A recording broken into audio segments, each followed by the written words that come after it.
എന്നാ തണുപ്പാണോ? ആരാ? ആ ചോദിച്ചേട്ടാ ഇല്ല അന്ന് വന്ന് ആ ചേട്ടനാ. ഇയാൾക്ക് ധന്യത്തിന്റെ കേടാ. തലക്കാച്ചി വല്ലതും ഉണ്ടോ?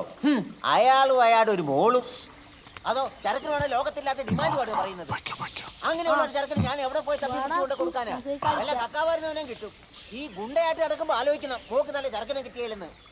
അയാൾ ഗുണ്ടയാണെങ്കിൽ അയാളുടെ കയ്യിരിക്കും. അതിനെക്കാട്ടും വലിയ ഗുണ്ടയാ ഞാൻ. അയാൾ മനസ്സിലാക്കുന്നില്ല.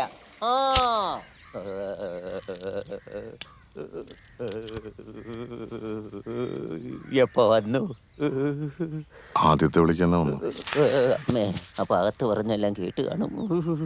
ചേട്ടന്റെ മോക്ക് പറ്റിയ നല്ലൊരു ചെറുക്കനെ ഞാൻ കണ്ടുപിടിച്ചിരിക്കും. സത്യം.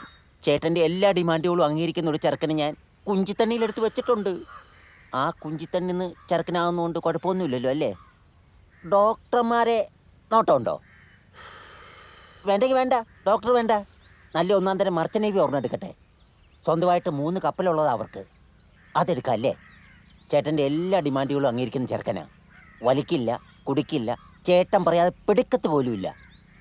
അങ്ങനെ ഒരു ഉഗ്രൻ ചെറുക്കനുമായിട്ട് ഞാൻ നാളെ രാവിലെ വീട്ടിൽ വരാം.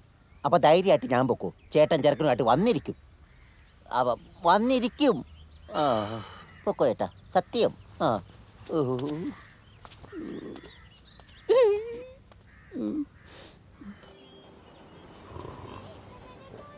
അപ്പോ നാളെ എപ്പോ വരുന്ന ബ്രോക്കർ പറഞ്ഞേ?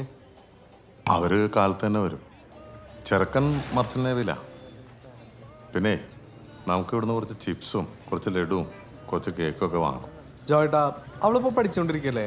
ഇപ്പൊ അവളെ കെട്ടിച്ചു വിടണോ? കുറച്ച് കഴിയട്ടെ. എനിക്കിപ്പോൾ ആകെ എന്തോ ഒരു ടെൻഷൻ പോലെ. കാരണം എന്താന്ന് ചോദിച്ചാൽ പറയാനായിട്ടൊന്നും ഇല്ലതാണ്. അതിപ്പോ എന്തുവാ, ഞാൻ പറഞ്ഞില്ലേ നിങ്ങൾക്ക് വയസ്സായി, നിങ്ങൾ ഈ ഫീൽഡ് കിട്ടോ. അതല്ല, നമ്മുടെ ഈ ഫീൽഡിൽ എപ്പോഴാണ് എവിടെ നിന്നാ പണി പറഞ്ഞതെന്ന് പറയാൻ പറ്റില്ല. ആരുടെയെങ്കിലും പിച്ചാത്തി പിടിക്ക് തീരുന്നതിന് മുമ്പ് അനുവിനെ കെട്ടിച്ചു വിട്ടാൽ അത്രയ്ക്ക് സമാധാനമാവും എനിക്ക്. നീ കഴിച്ചേ, സമയം വൈകി. ആ സാധനങ്ങളും മേടിച്ച് വേഗം പോവാം. ശരി കേട്ടോ. ഇത് കൂടി എടുക്കണ്ട കേട്ടാ. ബില്ലെടുത്തു. അല്ല ജോയെ, വിശേഷം വല്ലതും ഉണ്ടോ വീട്ടില്? പതിവില്ലാതെ പലഹാരങ്ങളൊക്കെ വാങ്ങണേ. മോളെ കാണാനായിട്ട് ഒരു കൂട്ട് വരണ്ടേ. ബില്ലെത്രയായി? 455. എൻ്റെ മൊബൈലും ചാർജറും തന്നെ. എന്താണ് സിനിമ ബുക്ക? ഞാനാ. അതൊരു 30 രൂപ. ഇത് വായിക്കാൻ കണ്ടൊരു പ്രായം. ഇങ്ങോട്ട്